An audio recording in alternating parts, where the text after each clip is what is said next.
Hello and welcome you all. Dear students, today we are going to start the first chapter of Snapshots, class 11th, The Summer of the Beautiful White Horse. This chapter is written by William Saurian, who was an Armenian American novelist, playwright, and short story writer. He was awarded the Pulitzer Prize for Drama in 1940 and in 1943 won the Academic Award for Best Story for the film adaptations of his novel The Humane Comedy.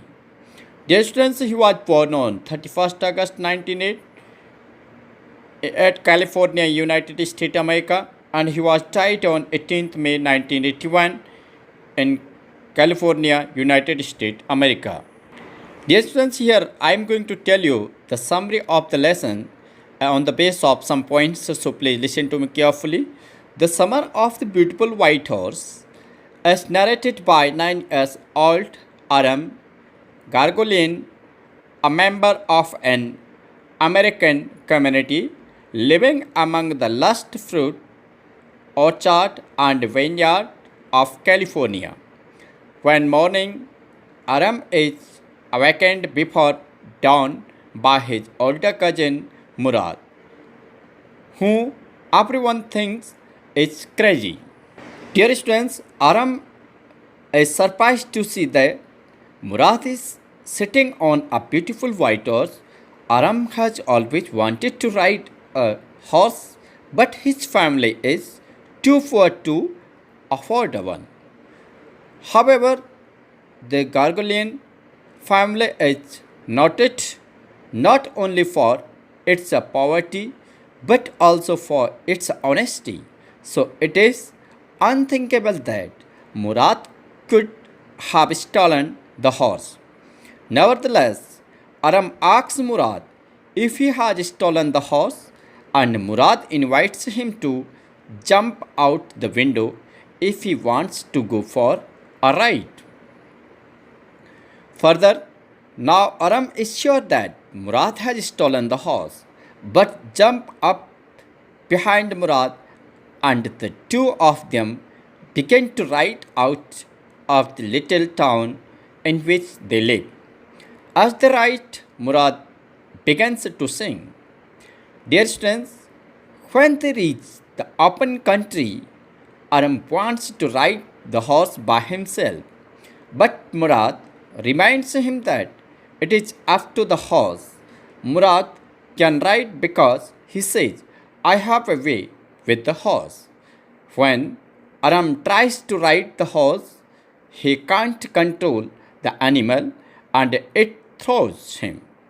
The two boys find the runaway horse, hide him in an abandoned barn, and go home. After going to home, they took healthy breakfast. On that afternoon, Uncle Khusro comes to Aram's house to smoke cigarette and drink coffee.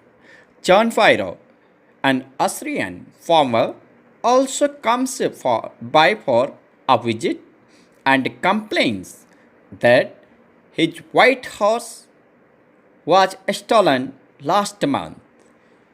Uncle Khusro roars, pay no attention to it. John Pyro says that he walked 10 miles to get to Aram's house, causing pains in his legs, and Uncle Khusro again bellows that he should pay no attention to it.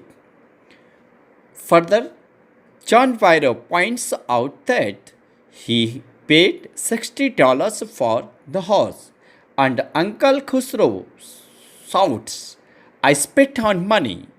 John Pyro stalks out of the house.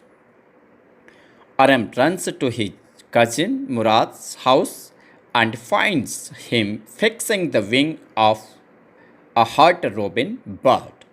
His cousin has a way with birds. Aram explains that John Pyro visited that he wants his horse back. He also reminds Murad that Murad had promised to keep the horse until Aram could learn how to ride a horse. Murad says that it might take a year for Aram to learn how to ride. So Aram suggests that they keep the horse for a year. Murad rules that the horse must go back to its owner and that no Gargolian could ever steal. He says that we belong to such community which is known for its honesty. Further, he says they will keep the horse for only another 6 months. For 2 weeks, the boy take the horse out in the morning for rides and every morning Aram is thrown, but he never gives up hope that he will learn to ride like his cousin. One morning, the boys met John Byro as they are putting the horse away. Murad explains that he will handle the situation because he has a way with the farmers. John Byro asks the name of the horse and Murad tells him that it is my heart. The farmer says that he looks exactly like the horse that was stolen from him and after inspecting the horse's teeth says that the boy's horse could be his horse twin. The next morning, the boys returned the horse to John Byro's barn.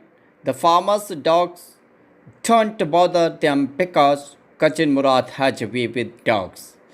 You know, cousin Murad was able to have a good understanding with each and every creature in this world. He presses his nose against the horse's nose and the boys leave. That afternoon, John Byro rides by Aram's house in his survey to show Aram's mother the horse that has been returned. He says that the horse is stronger and better tempered than ever. Uncle Khusro shouts, "Your horse has been returned. Pay no attention to it." Dear students, here is being explained that Khusro has been an eccentric person.